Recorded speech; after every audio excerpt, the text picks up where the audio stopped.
Welcome back, pod people, to a brand new episode of Cinema d'Amore. I am one of your hosts, Justin Morgan, and I'm here with Chuck Phillips. Hi, Chuck. And it's our Christmas episode. So I didn't really tie it into warfare much at all, unless, emotionally, that's where you want to go. If you want to stretch it that way.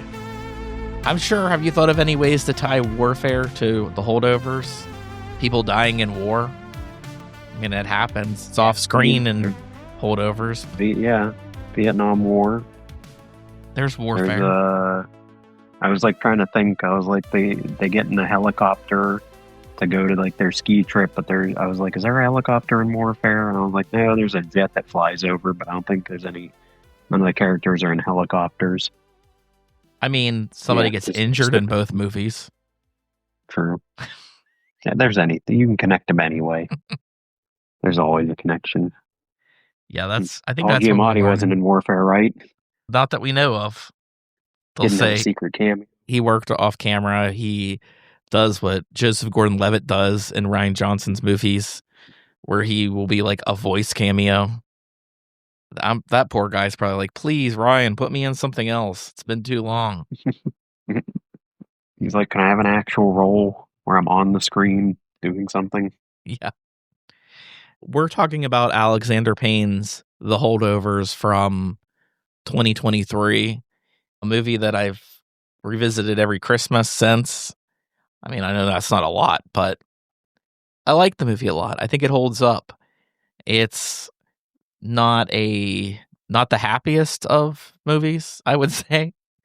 I feel like it's deeply rooted in, depression and grief and a lot of things that are, I mean, there's comedy in it for sure. There are funny moments, but I think that's the stuff that I tend to lean towards. And I know that as far as this year goes, I wasn't squeezing in very many Christmas movies. I wanted to discuss this for a while. So here we are, talking about it. I tend to like Alexander Payne's movies. I can't really think of a film of his that I don't like. Maybe I don't revisit them as much, but I mean, almost every single thing I can think of, I've enjoyed from the guy. I mean, maybe the hardest would be Downsizing, because it's out there. But I'm thinking Election, and I really do like Nebraska a lot. Descendants is very good. Yeah. I think the only one of his I never saw his first one, Citizen Ruth. Oh, I haven't either then. I think the earliest I've seen is Election. Yeah. I think that was his second movie. The other one I think has Laura Dern's the main character in that one, but it's the only one of his I've never gone out and tried to find. I don't know if it's streaming anywhere. Or maybe it's really bad. It might be. I mean, you never know. It's a first movie. Honestly, the first movie is not usually very good. If they get a debut feature film, they've usually done enough bad things to kind of work out the kinks, I would say. For most filmmakers, there's more to it than, I mean, they're maybe not the most seasoned, but they've done a little bit of trial and error to kind of see what they can and can't do. Yeah, it's streaming on Pluto TV if you want to go look for it. That's where all good movies go. To Pluto TV or Tubi or fucked up movies. What was it called? Wasn't it fuckedupmovies.com? Come on, it's effedupmovies.com. Oh, sorry, effedupmovies.com. There's no language in it. They're just effed up. It's we got Martyrs, we got Bambi, we got all the effed up movies. I don't even know if that's a real website. I also don't really suggest going to it. It might be something that gives you malware. Unsure.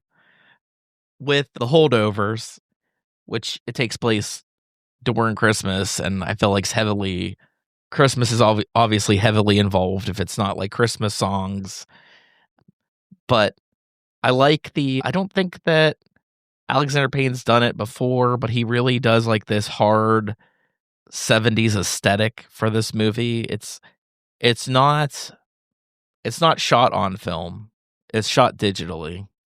but I think we're at that era where like you really can't tell. I mean, even if it was shot on films, it does have some scratches and stuff in it here and there throughout the movie, which would be very highly unusual had they actually just recently shot the thing on film. But I think it's enough to like it kind. I don't know. I don't know what it is that exactly pulls me into this movie. I don't know if it's just so sad. Like it just starts off being like the saddest movie of all time. It's like starts off with those like depressing shots of like the snow everywhere in this town, and everybody's like cold and miserable. And then when we actually start getting to the people, and you know, even when there's light, they're all miserable. Yeah, even the characters we follow for the most part or don't follow are pretty miserable too. But yeah, this is a digital film that they used like old school lenses on to make it feel like that time period. I think everything was shot in Massachusetts. I know Alexander Payne wrote this for Paul Giamatti, who he had previously worked on Sideways, and Dominic Sessa, who's the main. I guess he's not technically the main character, but he's pretty damn close. I mean, yeah. He's first time actor. He was never acted anything before this. He was like a boarding student, and they cast him because he felt real and they could work with that, which I think that's another thing that Alexander Payne's really good at. I like particularly noticed it in Nebraska with like all the smaller roles. Like even if they are bigger actors, I think he casts a lot of time to get like an aesthetic from these characters, if that makes sense. Yeah, they all feel real. Yeah. I mean, yeah, it's an all. Even I know what you're saying, but even in something like Election, they feel like all those characters feel like they're ridiculous, but they do all feel like just real high school kids, like fighting with their teacher.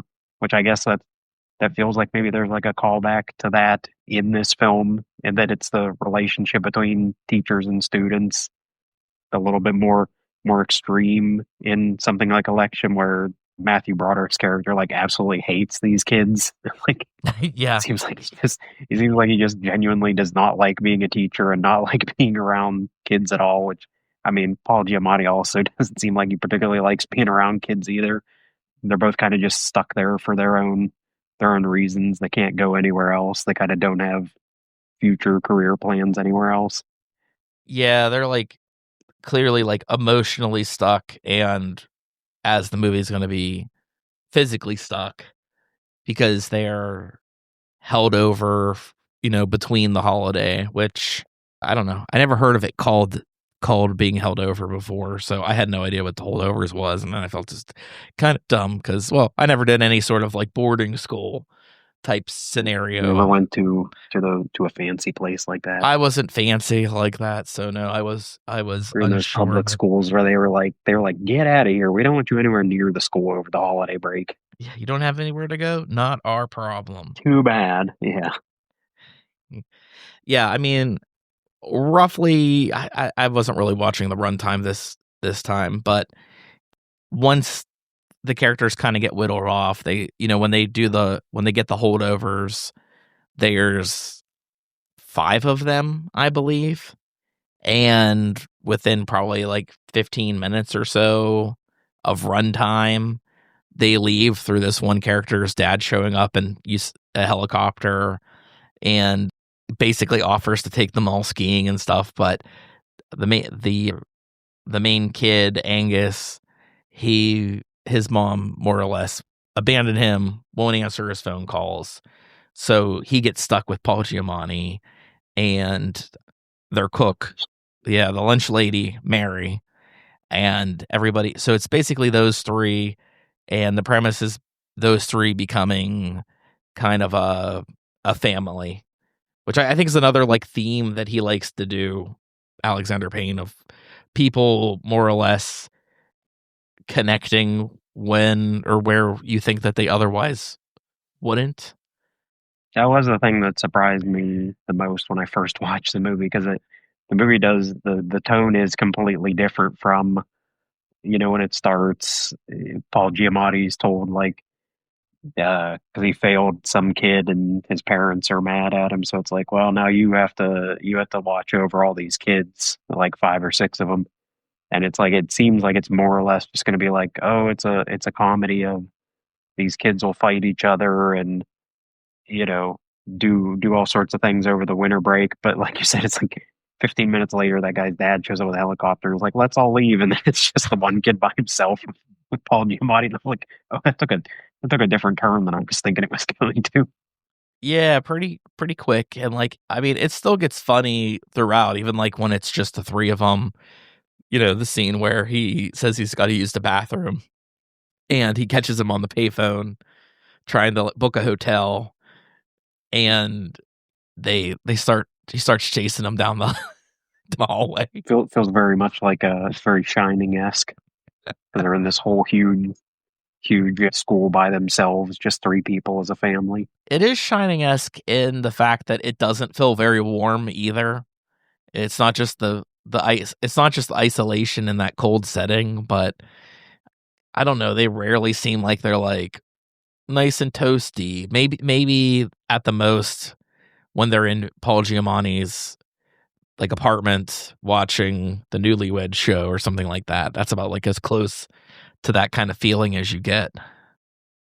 But, yeah, I find something, like, endearing. I, like, really like all the characters, all 3 of them, and the smaller roles are fine, like, I'm not really one way or the other, like, but, like, some of the stuff's just fucking funny. Like, some of the choices that they make, there's a really good moment where they're arguing in the liquor store, and, this is after we're discovering about Paul Giamatti's past a little bit, and he talks about how, like, this guy plagiarized off him, but he's the one that got in trouble, but he ended up hitting the guy, and he's like he's like, "You punched him?" He's like, "Nah, I hit him with a car."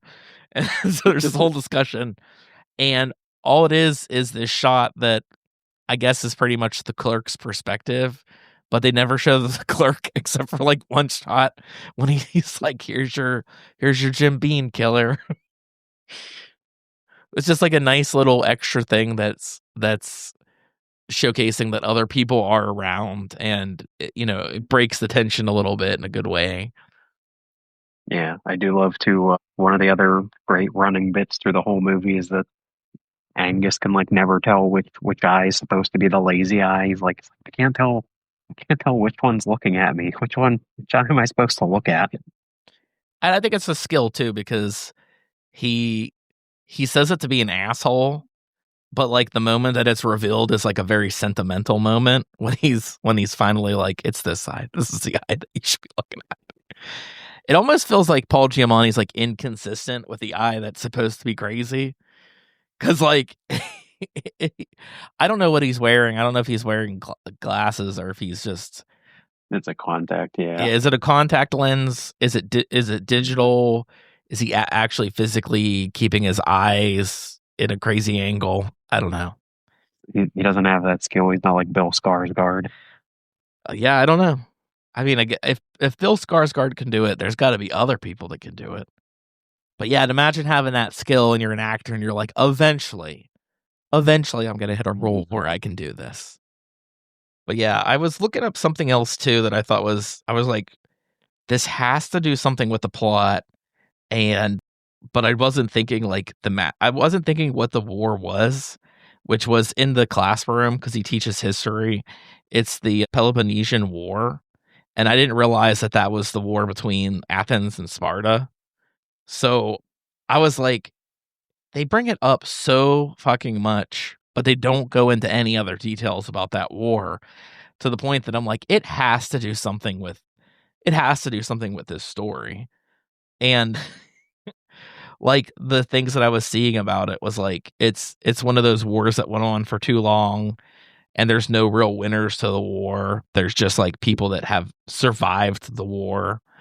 And there's like, this is the Athens here. They destroyed itself through like their arrogance. And I feel like on like an internal level, that's probably happening with Paul Giamatti's character. He's he's a smart guy, and he's right about a lot of stuff, but it doesn't make him the most likable person. Like who that personality type is not the person that I think most people want to be around. So he's basically lonely because he's put himself in that position. And I always think that's kind of interesting because I feel like in this movie you're going to find out some huge terrible thing that's happened to him. And the thing I like the most about the movie is that they don't end up making it anything extremely melodramatic. It's more so something that he's just greatly embarrassed about. And I think that's what I dig the most because at least recently, I feel like I've been watching way too many movies where they're just extremely melodramatic about everything. And this is just sort of like real time grieving for the most part. I mean, if you want to talk about Mary, something like that's, I guess, more of the grief aspect. But and I really like her too, which I can't think of. Isn't her? She's like something divine joy, divine joy. Joy She's Divine great. Randolph. Yeah, she was great in this. And I'm trying to think too because when it came out, I think it was up for Academy Awards. I don't know if it won any of them. Yeah, she did. I She think she was the only one that did. she won it. It was probably that, and I think probably screenplay was probably nominated as well.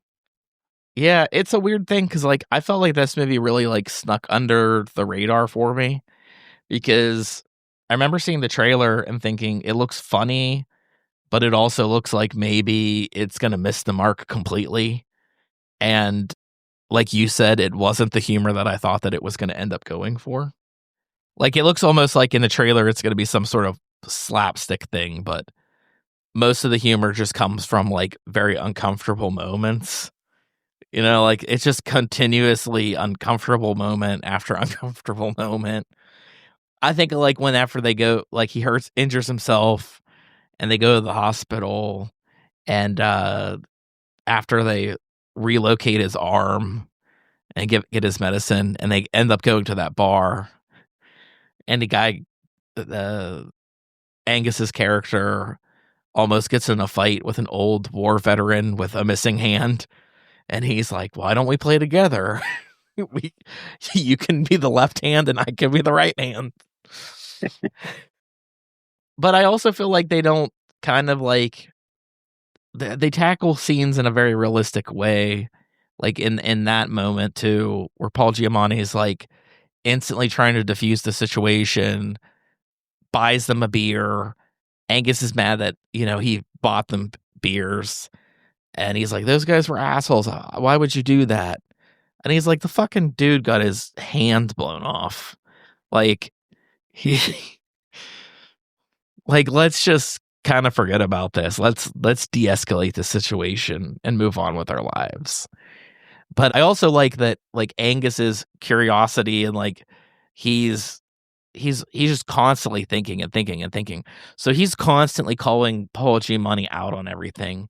Where he's like talking about, he's like, and just so you know, you smell like you smell really You got bad. like Like an odor. so yeah, I can't even remember what his thing is. I'm researching so I could butcher it. Trimethylaminuria. Fish odor syndrome is what he has, which really fucking sucks too. Because even him, like he basically nobody likes him except for that one other teacher. I think she's a teacher, maybe she's not, but who also works at that restaurant and invites them to her Christmas party, and he kind of feels like he's like she's interested in him, and then like he gets let down again too. Like that's another like this movie just wants to hurt you like constantly. And sometimes that's just the movies that you need. I don't know. These are the movies I like the most. I was like, these people are in a lot of pain and suffering, and then I can dig it. Yeah, they're both depressed. I do like that too when Angus like has his pills and he sees them and he questions him about it. And then he takes the same pill and they play like Cat Stevens or something. I don't to really break up the tone. But yeah, I mean, I guess it's the typical breakdown of this movie would be like everybody has like their emotional armor up, and the whole movie is about kind of like tearing that away piece by piece. I really do like all these actors. I hope that Dominic Senna does more. Wait, he's not Senna, he's Sessa. I got F1 on the brain. I feel like I've seen him He was in another Christmas movie recently, so maybe that's his thing now. Christmas movies. He gets typecast as a Christmas He's guy. typecast as the Christmas guy. Pretty soon he'll be on the Hallmark Channel, just doing all those. Hey, you never know. But yeah, I like Paul Giamatti. He's like the grumpy teacher, but he doesn't become like the warm hero by the end of the thing. He basically, as we move into like the story, he finally like rightfully stands up for his student. He does the right thing, and because everybody's been waiting for like a reason to get rid of the guy because they just hate the guy, he's gone. And I'm interested in like But how. it's probably what's best for him anyway. Like he figures out by that point because he talks throughout the whole movie about. I had to look it up too because I didn't know what it was, or I think he describes it a little bit, but he keeps talking about. He's like, I'm gonna write a monograph. Yeah. And it's like, what is that? And it's like just like a book about a subject that you're really interested in. And he's like, I'm gonna write one day. And they're like, are you gonna write it when you're just like hanging out at the school for your whole life, not really doing anything? Yeah, you're right So about that. Like he it. has to leave to he has to get kicked out finally to because he wasn't gonna do it himself. He was never gonna have the courage to do it on his own. Yeah. Would you say that the ending is more hopeful than say like sad? And, a little bit, yeah. Yeah, it's not necessarily a sad ending. But yeah, I don't interpret it that way. It was what's best for everybody for him to get kicked out. Do you think that this movie could have worked like in a different time period? I mean, probably not modern day. Like I think it always has to be in the past. So whether it was like the 70s or 60s or 50s, it probably always had to exist some other time. It's one of those. I think it's the same thing we've talked about when we talk about like Coen Brothers movies. How like almost all of their movies aren't in the modern day. They're almost all set in the past, and I feel like it's because it's just much simpler to have things happen without everyone being on the internet or people having access to cell phones that fix things. Just makes things a little more convenient for you story wise. Yeah, I mean, once you start running into technology, I guess you run into different not errors, but like you run into problems that could be easily solved, or it would greatly change your movie. Unless your movie is like something about technology, I think the only thing that really pulls it off well is stuff like Black Mirror, where like they just take one little idea and they're like, here's why this is terrifying. We're right on the verge of this. Let's not let this become real.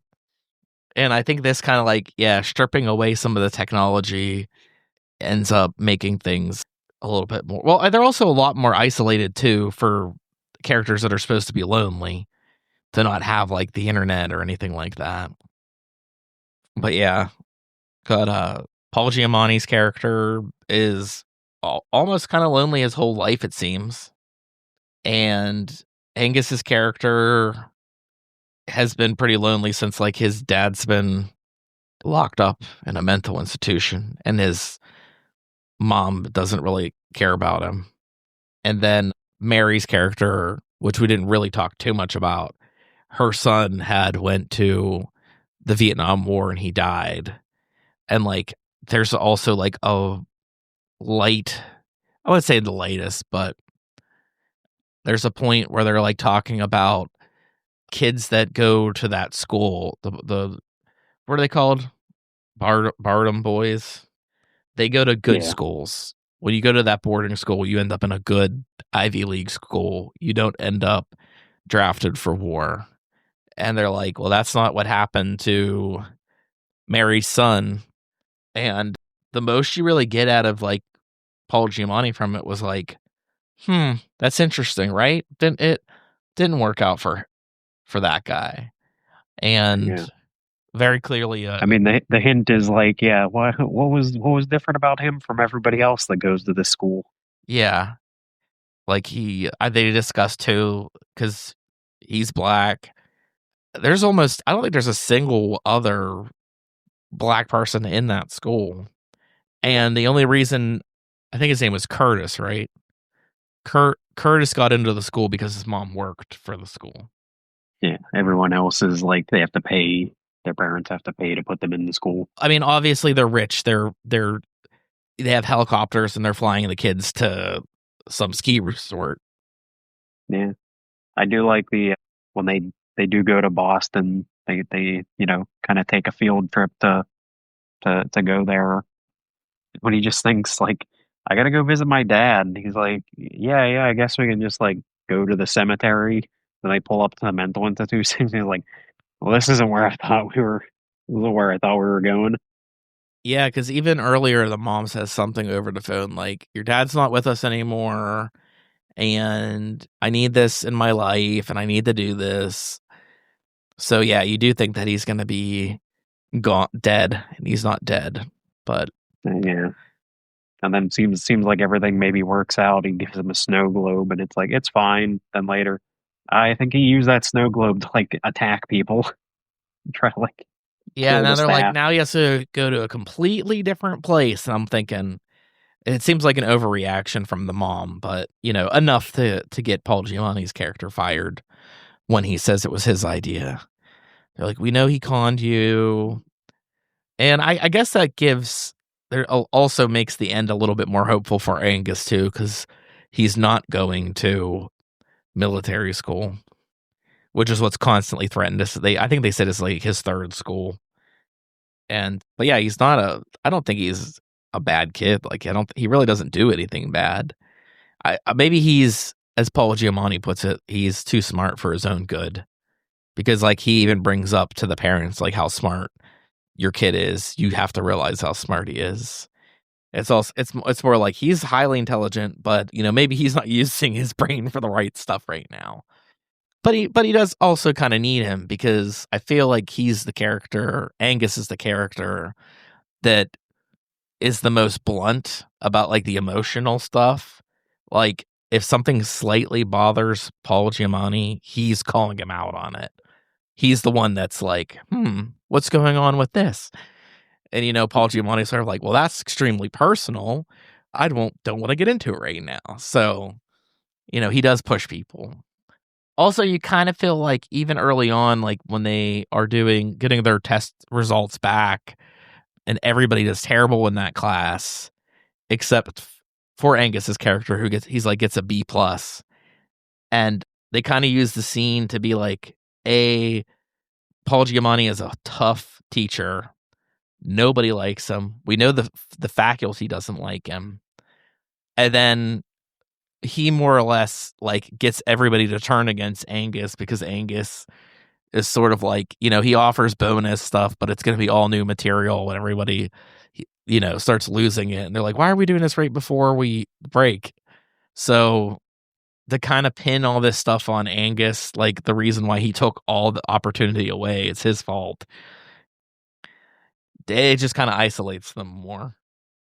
But I guess we got to talk about the humor too, because I think the humor, for being such a sad movie, it's like constant throughout the whole fucking thing. Like, if it's that kid where they're like throwing his glove in the water, and they're like calling him the rat, or when the kid comes back and he's all sunburnt because he didn't have sunscreen on from his ski trip, or just like the weird Yeah, my random favorite stuff, like when he grabs that football and just chucks it terribly, and is like, oh well. my favorite thing is like when they go to the restaurant. Well, yeah, because he wants them to like keep getting him alcohol throughout the movie, and Mhm. Paul Giamatti is being like, no, like I can't. You're underage. I can't give you alcohol. Like, quit asking about it. Like, he keeps trying to get him to like buy him a beer at that bar and get him alcohol. And when they finally like go to that fancy restaurant, I was like, can I have Cherry's Jubilee? It's like, it, it actually has wine in it or brandy or whatever it has in it. And I was like, come on, can we make an exception? It's Christmas. Come on. Like no, we can't do anything. It's like can we have cherries and ice cream and just put that in a to-go box and we'll just leave. Like, yeah, I guess we can do that. And like try to like light it on fire in the parking. Yeah, he pours his Jim Beam on it, and then they're like, "I thought this was supposed to go out." It like won't go out. Yeah, all the stuff's good. Or it's like his like when they're looking at that bookshop, and that woman comes up and you know brings up like that candy cane analogy, and he's she's a hooker, and and he's like, Angus is like, if you want some candy cane, you can absolutely have some candy cane. I'm not gonna tell anybody about it. Yeah. Do you think he's like a father figure? I mean, I don't I feel like mean, he 100% becomes one, but I mean, I feel like it'd be the beginning of that kind of relationship. yeah. I mean, that's what they become. It's Paul Giamatti's the father and Mary's the mother. Because yeah, he obviously doesn't have a real. His dad's in a mental institution, and yeah, the mom's like getting married to a new guy, so he like doesn't have a mom or a father at the moment, pretty much. So, Right? Mary lost her son. and Paul Giamatti just seems like he'll never have a family, so he just adopts them. Yeah, because the guy has trimethylaminuria or whatever. Got the fish smell.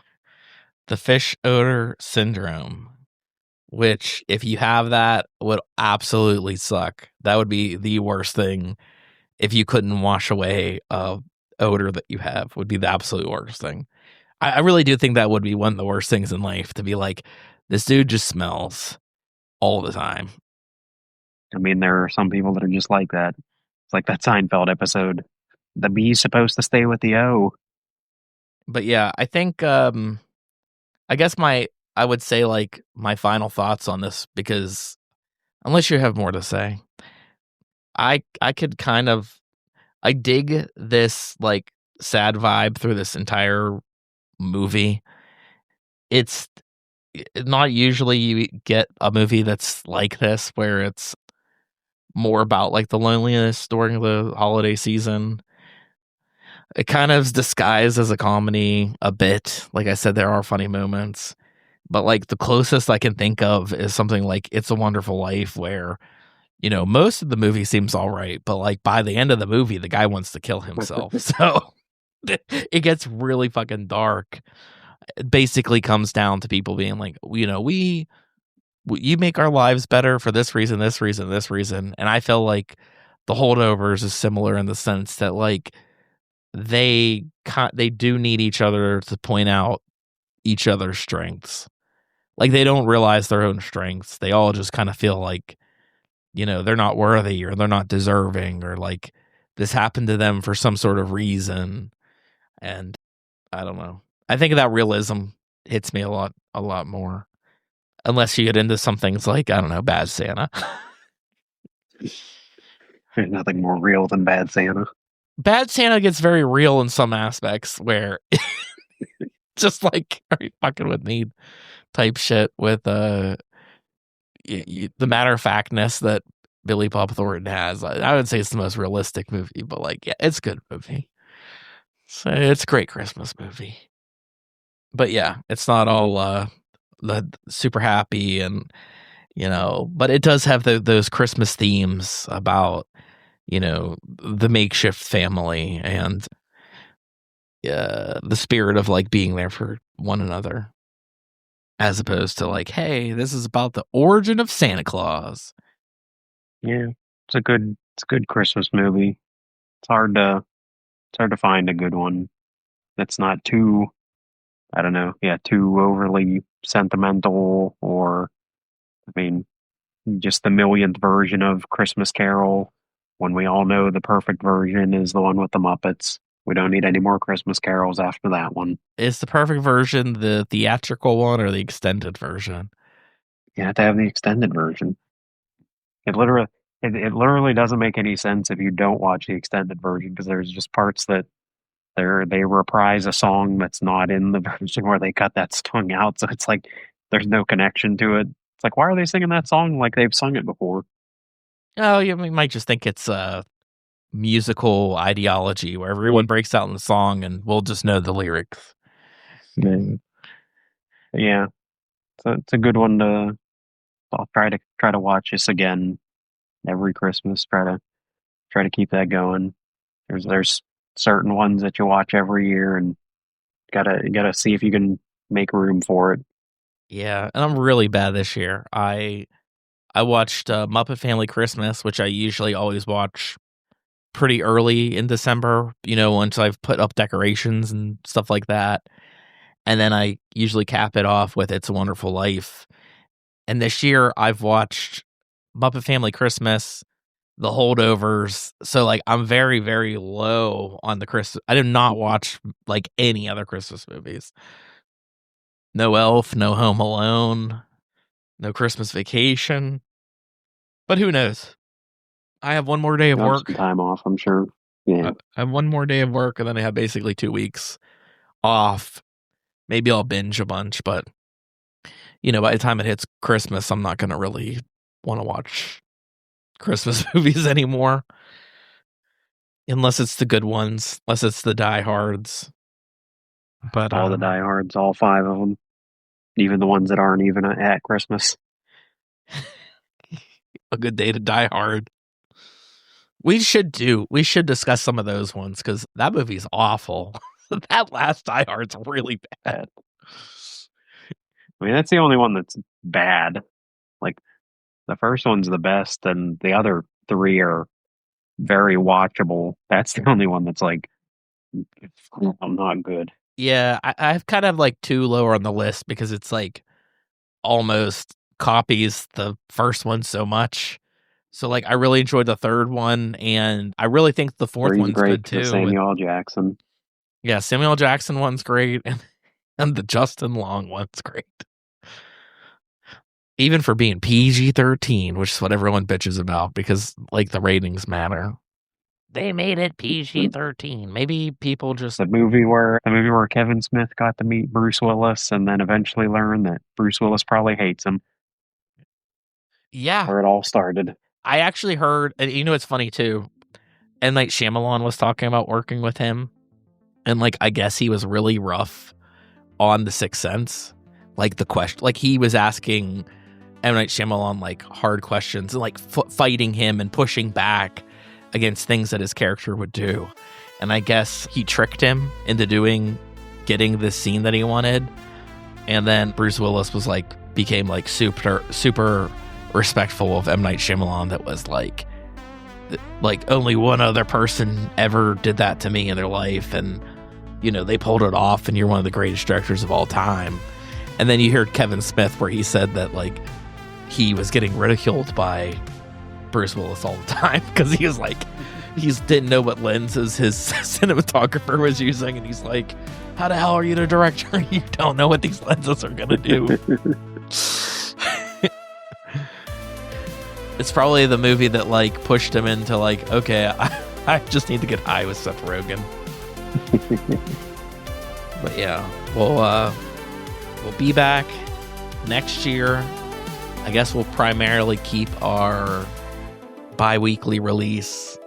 Seems to be the easiest to do, and we'll see where it goes from there. I think we might still do loose connectivity, but I don't really care if we do. I actually have a movie that I think you should probably pick for the next movie, Charles, because it's kind of similar, and it would knock off something that you've never seen before. My suggestion's Good Will Hunting. Good Will Hunting. It has like that same kind of like student-teacher relationship. You said you never saw a Gus Van Sant movie. It's one of the better ones. I don't know. I don't know if that can be the one. I might still have to save my Gus Van Sant movie. Here's the thing: you could only can't save it just for jump in. You could only save it for Jump so in. long until I pick one.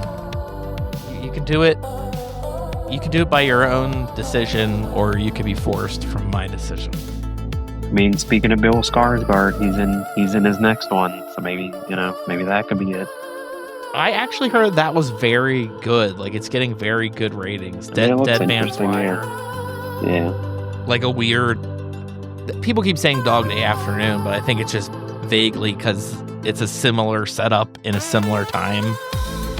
I doubt that it would be that praised if it was just ripping off Dog Day Afternoon. But hey, you never know.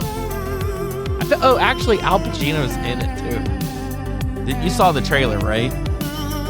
Yeah, he's like the one guy's dad who like doesn't care if he lives or dies. Like he's like, it's a terrible father. Like, it's about the principle, not your life, son. Yeah, we'll be back next year. You guys have a Merry Christmas. Thanks for listening.